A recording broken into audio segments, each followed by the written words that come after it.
충만이라는 제목으로 말씀을 정하게 된 이유가 있었습니다. 바로 다른 사람이 아니라 제가 지금 성령 충만한 삶을 살고 있는지 점검하는 시간이 있었기 때문이었습니다. 그러다가 붙잡게 된 말씀이 오늘 함께 읽은 로마서 15장 13절의 말씀이었습니다. 과연 나는 지금 하나님의 소망이, 하나님께서 주시는 기쁨과 평강이 믿음 안에서 충만해 있는가 하는 질문을 스스로에게 던지게 되었습니다. 보통 성령 충만이라고 하면 병을 고치는 은사가 있다던가 방언을 하거나 누군가에게 예언을 하는 은사를 가지고 있거나 또는 어떤 특별한 힘이나 초월적인 능력을 갖고 있는 것으로 생각하기 쉬운 것 같습니다. 물론 저는 이런 모든 성령의 은사들이 실제로 존재한다는 것도 믿고 제가 체험한 적도 있습니다. 그런데 말씀을 묵상하던 중에 이러한 은사들에 대해서 약간의 오해가 있다는 생각을 하게 됐습니다. 즉, 은사를 받는 사람은 굉장히 경건한 사람이고 이러한 은사를 받는 사람은 특별한 신앙의 수준을 갖고 있다는 오해가 있다는 걸 알았습니다. 이러한 은사를 받는 사람은 특별한 신앙적 수준을 갖고 있는 것이 아니라 은사는 하나님께서 교회를 세우기 위해 필요하다면 하나님께서 주시고 싶은 사람에게 하나님이 원하시는 만큼 주시는 것이기 때문입니다. 즉, 은사는 우리의 신앙적 수준이 얼만큼에 다다랐는지에 따라 달라지는 것이 아니라 하나님께서 교회를 세우시기 위해 주시는 하나님의 선물입니다. 성령의 은사는 막 간절히 구한다고 예전에 기도원에 가서 소나무 뿌리를 뽑으면 하나님이 응답하신다 이런 말이 언제나 적용되는 것도 아니며 하나님의 뜻대로 주시는 것이 은사의 특징이라면 하나님이 필요하시다면 조금 부족해도 얼마든지 은사를 주실 수 있습니다. 하나님께서 당신의 뜻대로 주시는 것이 은사의 특징이라면 성령의 열매는 조금 이야기가 다릅니다. 성령의 열매는 그 말 쓰인 의미 그대로 씨를 심으면 그 열매가 맺히는 것처럼 성령의 충만 가운데 거하는 사람에게 자연스럽게 맺혀지는 특징을 가지고 있습니다. 물론 성령의 열매도 성령의 하나님의 나라와 뜻을 위하여 구해야 하는 것이지만 대한민국의 이 시대를 살아가는 저에게는 성령의 은사보다는 성령의 열매가 조금 더 중요하게 개인적으로 느껴지는 것 같습니다. 아시다시피 성령의 열매는 사랑, 희락, 화평, 오래 참음, 자비, 양선, 충성과 온유와 절제입니다. 저는 저 자신을 스스로 점검하면서 내가 지금 이 성령의 열매들이 지금 내 마음 가운데, 내 삶 가운데 맺혀지길 원하는가 하는 질문을 갖게 됐습니다. 바로 이 질문이 제 스스로를 소멸과 충만 사이에 어디에 있는지 점검할 때 하는 질문입니다. 사랑하고 기뻐하고 즐거워하며 나뉘어진 것들을 하나 되게 하고 오래 참으며 너그럽게 대하고 선을 추구하며 충성하며 온유하고 절제하려는 마음이 내 마음 가운데 있는지를 점검해 볼 때 스스로 그 마음이 없다는 것을 다시금 깨닫게 되는 시간이 있었습니다. 만약 지금 내가 서 있는 바로 이 자리에서 하나님께서 주시는 성령의 열매를 원하는 마음이 있고 또 내 마음 가운데 하나님을 향한 갈망과 목마름이 살아있다면 성령의 열매는 하나님께서 맺어가실 것입니다. 그러나 만약 지금 내 안에 성령의 충만이 필요 없다고 생각하거나 또는 원하지 않는다는 마음이 들고 있다면 우리는 스스로를 이 말씀 앞에 다시 점검해 봐야 하는 것입니다. 오늘 함께 읽은 로마서 15장 13절의 이전의 말씀 15장 1절에서 12절까지의 본문을 한 묶음으로 하는 주제 제목이 성경에 이렇게 적혀 있었습니다. 선을 이루고 덕을 세우라.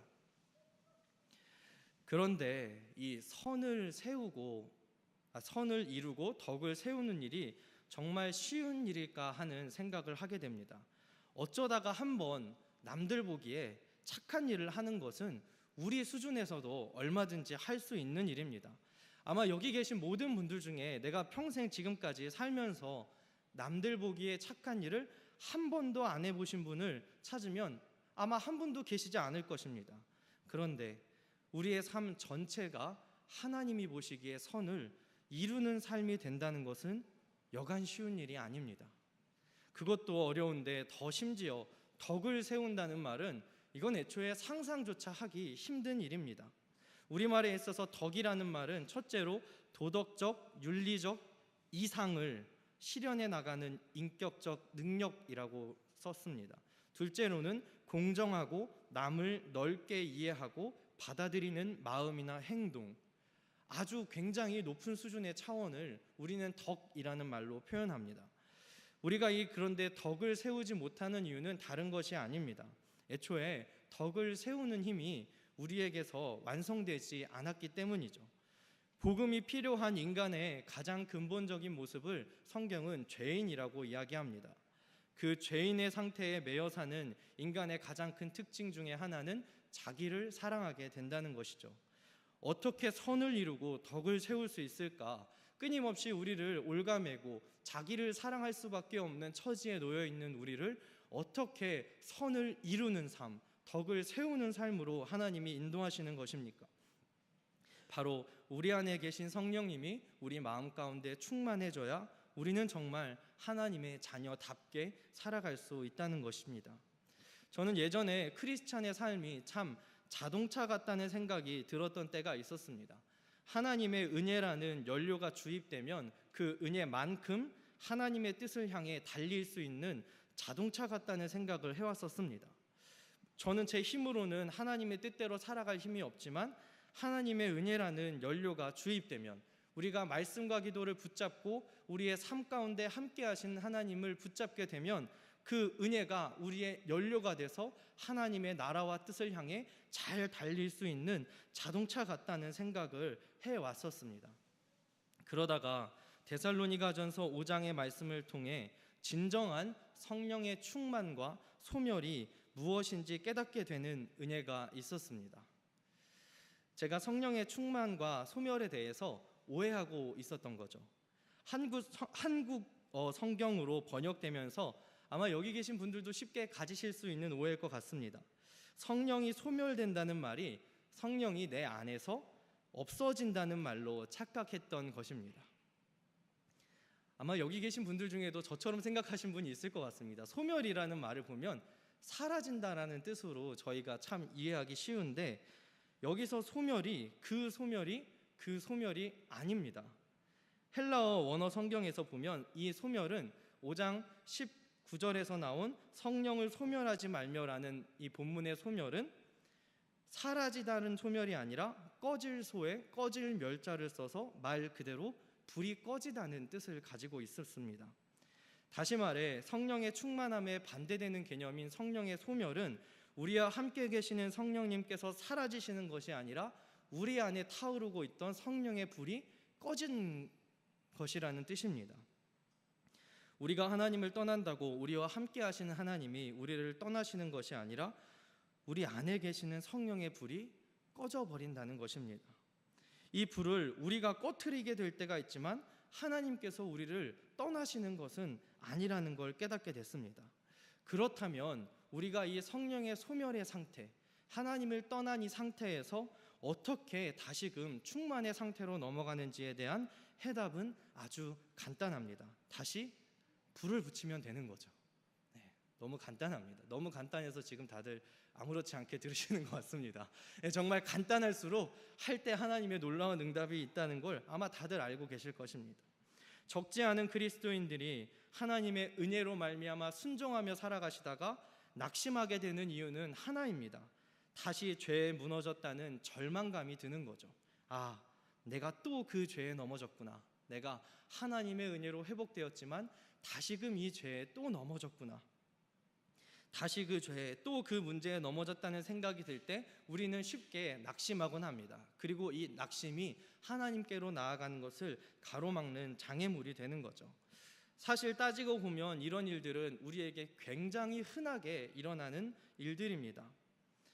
우리가 넘어졌을 때, 다시 이 죄에 빠졌을 때 하나님을 다시금 붙잡으면 회복된다는 것을 다 알고 있지만 그 원인과 해답을 명확하게 붙잡고 있는 것은 쉬운 일이 아닙니다. 죄에 넘어지는 이유는 성령의 충만을 잃어버려서입니다. 성령의 충만을 꺼트리는 것이 우리가 죄에 넘어지는 이유입니다. 저는 써보지도 못하고 어릴 때 보기만 했지만 저희 집에 가평에 살던 집에 기름을 넣어서 불을 붙이는 등잔이 있었습니다. 아마 여기 계신 분들 중에는 아시는 분들도 많이 계실 것 같은데, 그 기름 등잔, 도자기로 만들어진 하얀 조그만 등잔에 기름이 다 떨어지면 불이 자연스럽게 꺼집니다. 그러면 저희 할머니께서 거기다가 채울 따로 등유라는 기름을 가지고 계셨습니다. 그 기름이 다 떨어지는 것처럼, 요즘식으로 표현하면 LED 후레쉬에 건전지가 다 닳아버리는 것처럼 우리의 마음 가운데 성령의 충만이 놓쳐지게 될 때 하나님의 뜻대로 살아갈 힘도 잃어버리게 되어 있습니다. 어떻게 하나님의 불을 다시 켤 수 있을까? 저는 이 말씀을 묵상하며 우리가 하나님의 자녀가 된 것이 어떻게 일어난 일인지를 다시 기억하게 됐습니다. 애초에 우리가 하나님의 자녀가 된 것도, 우리가 지금 이 예배의 자리에 나올 수 있었던 것도, 지금까지 하나님께서 붙드신 은혜를 고백할 수 있었던 이 모든 일들은 우리의 힘과 능력으로 이루어진 일이 아닌 하나님 편에서 행하신 일이었습니다. 불이 꺼진 우리에게는 하나님의 긍휼하심이 필요하고 바로 지금 때를 따라 돕는 은혜가 필요합니다. 히브리서 4장 16절 말씀처럼 우리는 긍휼하심을 받고 때를 따라 돕는 은혜를 얻기 위하여 은혜의 보좌 앞으로 담대히 나아갈 것이니라. 결국 우리가 해야 하는 가장 중요한 일은 예수님 앞으로 나아가는 것입니다. 우리가 하나님의 긍휼하심을 처음 받았던 자리, 때를 따라 돕는 은혜를 얻었던 그 자리, 우리의 꺼진 불의 모습을 정직하게 내려놓고 긍휼하심을 얻으려는 그 자리 앞으로 담대히 나아가는 거죠. 바로 그 순간 다시금 성령의 충만을 받게 되는 것입니다. 어쩌면 지금까지 제가 드린 이 많은 말씀을 들으면서 이렇게 생각하시는 분이 계실지도 모르겠습니다. 전사님, 대체 왜 그렇게 성령의 충만을 받아야 한다고 얘기를 하시는 겁니까? 만약 누군가 이런 질문을 제게 물어보신다면 저는 한 가지 대답으로 이렇게 말씀드리겠습니다. 그것이 제게 너무 좋은 일이기 때문입니다. 하나님의 영이 우리 가운데 충만히 거하시게 될 때 그 유익을 가장 크게 누리는 사람이 누굴까요? 지금 이제 신혼여행 가 계시지만 저도 아직 어딘가에서 열심히 하나님을 믿고 있을 제 배우자일까, 여기 계신 분들 중에 이제 성령의 충만을 임하게 되면 내 배우자가 가장 큰 유익을 누리는 것이 아닐까. 그렇지 않습니다. 하나님의 영을 충만히 누리게 될 때 가장 큰 유익을 얻는 사람은 그 충만 가운데 거하는 사람입니다. 하나님의 영은 하나님의 마음을 가장 잘 아시는 분이십니다. 그리고 하나님은 사랑이십니다. 그렇다면 하나님의 영의 충만함 가운데 들어가는 사람이 누리는 가장 큰 은혜는 하나님의 사랑을 가장 깊숙이까지 체험하게 된다는 것입니다. 그 은혜의 시간, 하나님의 영의 충만함의 시간이 우리의 삶에 끊임없는 확신과 기쁨과 소망을 일으키십니다. 성령의 충만이 우리에게 주는 그 기쁨은 세상에서 우리가 대가를 치르고 얻을 수 있는 기쁨과 차원을 달리하고 있습니다. 하나님께서 우리와 함께 하시며 결코 홀로 두지 않겠다고 약속하신 이 말씀이 깨달아지는 것, 이미 우리가 경험해왔던 이 시간 자체가 놀라운 성령의 능력입니다. 사실 그 은혜의 시간이, 성령의 능력이 우리를 지금 이 자리까지 인도해 오신 것이죠. 하나님이 나와 함께 하신다는 것이 분명히 믿어질 때 우리가 이웃을 향해 진정한 선을 이루고 덕을 세우는 삶이 가능해지는 것입니다. 함께 읽은 로마서 15장을 보면 그래서 이런 권면이 이어지는 것 같습니다. 믿음이 강한 우리는 마땅히 믿음이 약한 자의 약점을 담당하고 자기를 기쁘게 하지 아니할 것이라. 이미 내 안에 하나님이 주시는 기쁨과 감격이 충만하게 넘쳐나기 때문에 나 자신을 기쁘게 하려고 하는 온갖 노력을 쏟는 세상 사람과 다르게 하나님이 주시는 약자의, 믿음이 약한 자의 약점을 담당하는 삶이 열리게 되는 것이죠. 이 모습이 그리스도의 모습을 닮아가는 것이라고 바로 그 다음 절인 3절에서 이야기하고 있습니다. 정말 그렇습니다. 우리가 하나님의 영, 성령의 충만하심 속에 들어가게 될 때 나타나는 가장 놀라운 은혜는 성령의 은사로서의 능력이 아닌 하나님께서 우리와 함께 하신다는 것이 무엇보다 흔들리지 않는 확신으로 붙잡힌다는 것입니다. 성령의 충만함을 주시는 하나님께서 우리에게 주시는 또 다른 선물이 있습니다. 첫 번째 선물은 오늘 본문 4장에 나오는 말씀이 주는 위로입니다. 말씀이 우리를 향해 주시는 하나님의 말씀이라는 것이 믿어질 때, 우리에게 주신 이 하나님의 말씀이 정말 살아계신 하나님의 말씀이라는 것이 믿어지게 될 때, 그 사람에게는 하나님의 말씀이 주시는 위로가 생기는 것이죠. 제가 20살 되던 해에 대학교 입학을 못하게 되고, 예전에 말씀드렸지만 합격을 하고도 재수생이 되었을 때, 재수생이 되었지만 딱히 제 삶의 환경이 바뀌지도 않았습니다. 그렇다고 제가 학원을 열심히 끊고 공부했던 것도 아니고, 제 주변에 둘러싸고 있는 환경이 변하지도 않았음에도 제가 재수 생활을 기억하고 있는 그 느낌은 참 행복하고 감사했다였던 것 같습니다. 지난 시간이 어떻게 그렇게 행복하고 감사할 수 있었을까? 누군가에겐 참 힘든 시간인데 제게 있어서 참 기쁨과 감사가 있었던 이유는 다른 것이 아니라 제가 그때의 말씀을 읽기만 하면 제게 바로 말씀하시는 것 같은 하나님의 말씀이 끊임없이 채워졌었기 때문이었습니다. 하나님의 말씀이 되어 제 마음을 위로해 주셔서 그 재수하는 1년의 시간 동안 엄청나게 울기도 하고 또 엄청나게 웃기도 하고 참 많이 감격하는 시간들을 보내곤 했었습니다.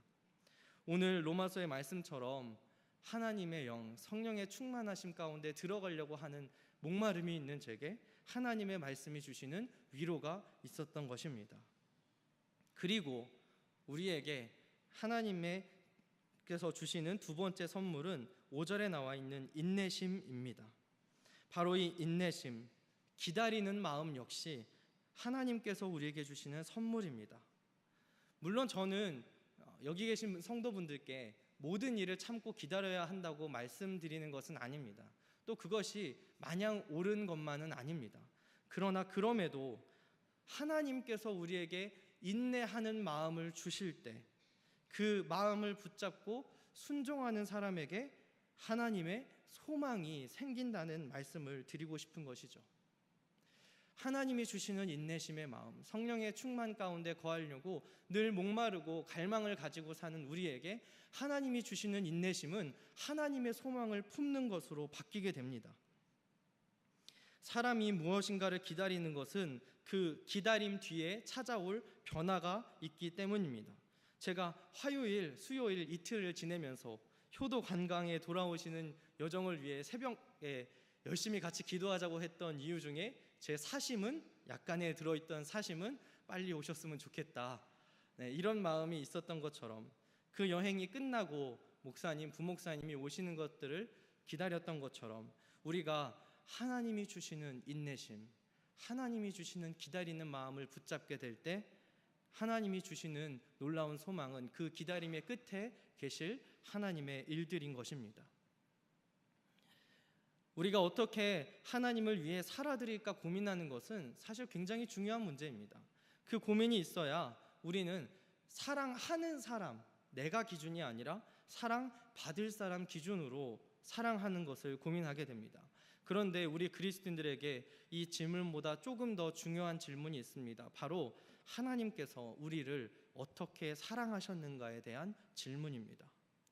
우리가 하나님을 위해 어떻게 살아드릴지 고민하는 것보다 하나님께서 나를 어떻게 사랑하셨는가에 대해서 간구하며 나아갈 때 우리 안에 계신 성령의 불이 다시금 활활 타올라 우리 안에 모든 어둠을 빛으로 비춰내는 역사가 일어나게 될 줄 믿습니다.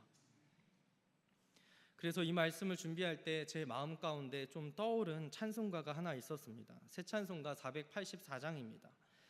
내 맘에 주여 소망되소서, 주 없이 모든 일 헛되어라. 밤에나 낮에나 주님 생각, 잘 때나 깰 때 함께 하소서. 지혜의 주여 말씀으로서 언제나 내 안에 계십소서. 주는 내 아버지 나는 아들, 주 안에 내가 늘 함께하네. 세상의 영광 나 안 보여도 언제나 주님은 나의 기업, 주님만 내 맘에 계시오니 영원한 주님 참 귀하셔라. 영원한 주님 내 승리의 주 하늘의 기쁨을 주옵소서. 어떠한 고난이 닥쳐와도 만유의 주여 소망되소서. 아멘.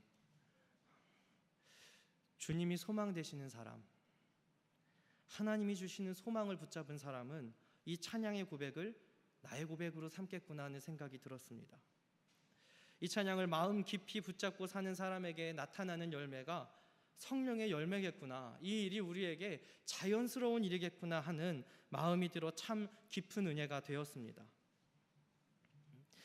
말씀을 마치길 원하는데요, 오늘 우리에게는 다시 한번 성령의 충만하심이 필요합니다.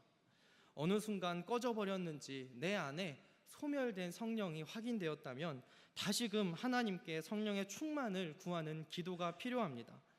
하나님의 마음을 가장 깊이 깨닫고 그 마음에 순종하는 삶이 우리에게 가장 좋다는 것을 붙잡기 위해 성령의 충만을 구하는 기도가 필요합니다. 우리의 삶에 위로와 인내심을 주실 하나님의 은혜를 위해서 성령의 충만을 구하는 기도가 필요합니다. 그 기도에 하나님께서 누가복음 11장 13절의 말씀으로 응답하실 것입니다. 너희가 악할지라도 좋은 것을 자식에게 줄 알거든 하물며 너희 하늘 아버지께서 구하는 자에게 성령을 주시지 않겠느냐 하시니라. 이 시간 함께 우리 이 찬양을 부르고 함께 기도하길 원합니다. 허무한 시절 지날 때, 깊은 한숨 내쉴 때 그런 풍경 보시며 탄식하는 분 있네, 성령이 오셨네. 우리 함께 이 찬양의 고백 부르고 함께 기도하시겠습니다.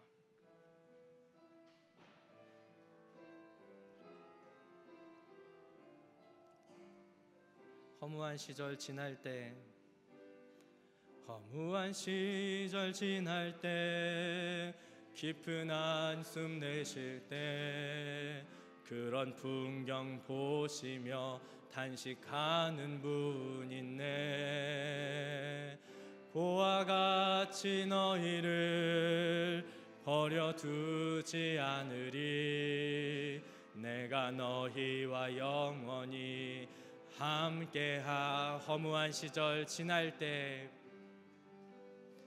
허무한 시절 지날 때, 깊은 한숨 내쉴 때 그런 풍경 보시며 탄식하는 분 있네. 고와 같이 너희를 버려두지 않으리. 내가 너희와 영원히 함께하리라. 성령이 오셨네, 성령이 오셨네, 성령이 오셨네. 내 주에 보내신 성령이 오셨네. 우리 인생 가운데 친히 찾아오셔서 그 나라 꿈꾸게 하. 성령이 오셨네, 성령이 오셨네, 성령이 오셨네. 내 주에 보내신 성령이 오셨네. 우리 인생 가운데 친히 찾아오셔서 그 나라 꿈꾸게 하시네. 이 시간 함께 기도할 때 혹시 내 안 가운데, 내 마음의 중심이 하나님의 성령의 충만, 하나님께서 역사하실 그 일들에 대해 기대하는 마음이 사라지고 필요로 한다는 마음조차 없어졌다면 이 시간 함께 기도하길 원합니다. 주님, 제게 성령의 충만이 필요합니다. 주님, 내가 보이지 않았던 하나님의 말씀이, 들리지 않았던 하나님의 말씀이 하나님의 말씀으로 들리기 위해, 놓치고 있었던 말씀과 기도가 회복되기 위해, 주님, 내 삶에 보이지 않았던 하나님의 은혜가 보이기 위해 하나님 성령의 충만함이 필요합니다. 이렇게 간절히 구하며 주여 세 번의